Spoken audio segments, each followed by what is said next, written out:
Terima kasih Anda masih bersama kami. Bagi Anda yang baru saja bergabung, kami hadirkan kembali 3 berita utama hari ini. Kondisi bayi yang ditemukan dalam posisi dipeluk ibunya yang sudah meninggal dunia di Pati mulai membaik.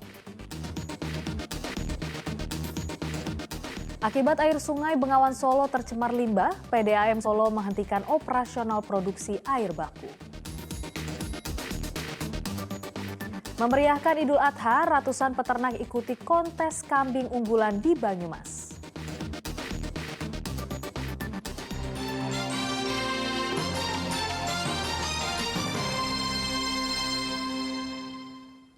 Dua kapal nelayan asal Pemalang dihantam ombak di perairan Kabupaten Tegal. Akibatnya satu nelayan tewas dan satu lainnya dinyatakan hilang. Petugas menyisir kawasan perairan Larangan hingga Suradadi, Kabupaten Tegal. Mereka mencari keberadaan Karsin, salah satu anak buah kapal mini Pursin Kondang yang hilang usai kapalnya dihantam ombak pada Rabu malam lalu. Namun pencarian korban hingga Kamis sore belum membuahkan hasil. Di waktu bersamaan, kapal mini Pursin Invisa asal Pemalang juga karam akibat dihantam ombak besar di perairan Babadan, Kabupaten Tegal. Salah satu ABK ditemukan meninggal dunia dengan kondisi tubuh tersangkut jaring. Kemudian pukul 23 itu dihantam ombak. Kemudian ABK-nya itu sejumlah sekitar 24 ya. 24, kemudian ada satu orang ABK yang belum ditemukan, yaitu atas nama Karsin. Pencarian satu ABK hilang terus berlanjut dengan melibatkan tim SAR gabungan Polair, Lanal, Basarnas, dan BPBD Kabupaten Tegal. Kuncoro Wijayanto melaporkan dari Kabupaten Tegal. Masih dari Kabupaten Tegal, musim kemarau mulai terasa. Warga desa Taman Sari harus berjalan hingga 2 km demi mendapatkan air. Berjalan jauh dengan membawa jerigen atau ember sudah jadi pemandangan umum di Kecamatan Jatinegara, Kabupaten Tegal. Setiap pagi dan sore mereka harus berjalan sejauh 2 km untuk mencari air di desa Taman Sari yang letaknya di pinggir hutan. Di tempat ini jadi satu-satunya sumber air yang masih mengalir di musim kemarau.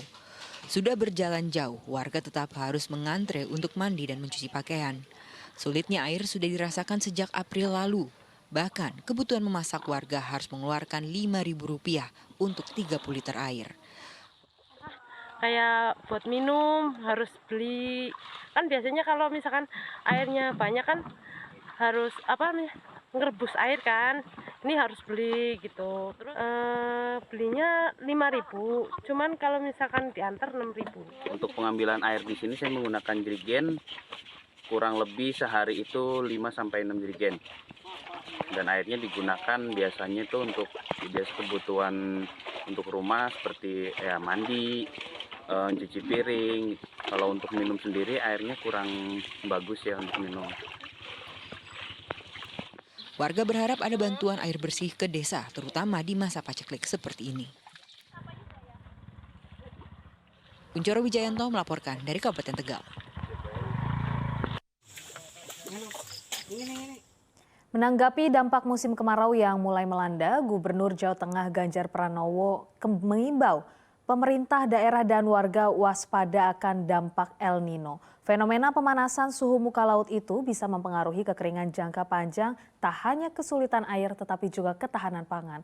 Ganjar meminta Pemda menyiapkan pangan alternatif yang tahan dengan cuaca ekstrim. Yang kemungkinan akan panjang. 1. Potensi ketahanan pangan kita bisa terganggu. Maka saya mintakan cari alternatif pangan atau diversifikasi pangan sekarang yang tahan pada cuaca. Kalau hari ini kita masih ada cuaca yang cukup, tanamlah sebanyak-banyaknya hari ini, masukkan ke lumbung pangan. Ini untuk ketahanan pangan. Kalau kemudian hari ini masih ada air, tolong airnya di-manage, dikelola dengan baik. 1 untuk kebutuhan pertanian kita, yang kedua untuk kebutuhan rumah tangga kita. Karena kalau kekurangan air itu terjadi rumah tangga, kebutuhan air bersihnya juga kurang, penyakit hati-hati. Akibat pembuangan limbah yang tak terkontrol, Sungai Bengawan Solo tercemar. Bahkan pengolahan air baku oleh perusahaan air minum daerah, Toya Wening, terpaksa berhenti beroperasi karena kualitas air yang buruk. Sungai Bengawan Solo tercemar. Airnya berwarna coklat hingga tak layak dipakai. Sumber pencemaran air berasal dari limbah industri alkohol yang letaknya di sekitar aliran Sungai Bengawan Solo. Akibatnya, operasional air baku di Perumda Toya Wening atau PDAM Solo di Dusun Nusupan, Desa Kadokan berhenti beroperasi. Petugas pengelolaan air bersih mengatakan kondisi Sungai Bengawan Solo berwarna pekat sejak Jumat pagi. Operasional dihentikan sementara karena kualitas air sangat tidak layak diolah menjadi air baku. Itu sudah berwarna coklat, sedikit kehitaman, hampir masuk ke sedapan air baku kita, makanya tadi jam 6 untuk pompa kita off-kan, kita matikan, terus untuk valve-valve-nya kita tutup biar limbahnya tidak masuk ke sedapan tampungan kita.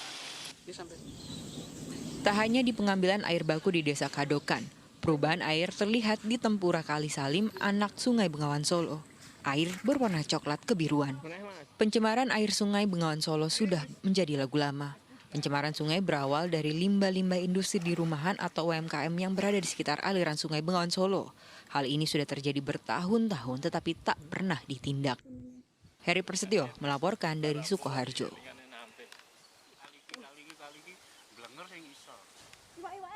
Beralih ke Kota Semarang, pembenahan infrastruktur terus dikejar, mulai dari perbaikan akses jalan hingga pengendalian banjir.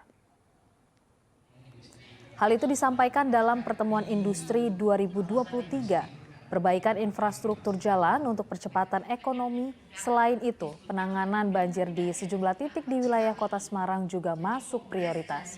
Hal itu untuk mendorong lancarnya distribusi bagi pelaku usaha dan industri.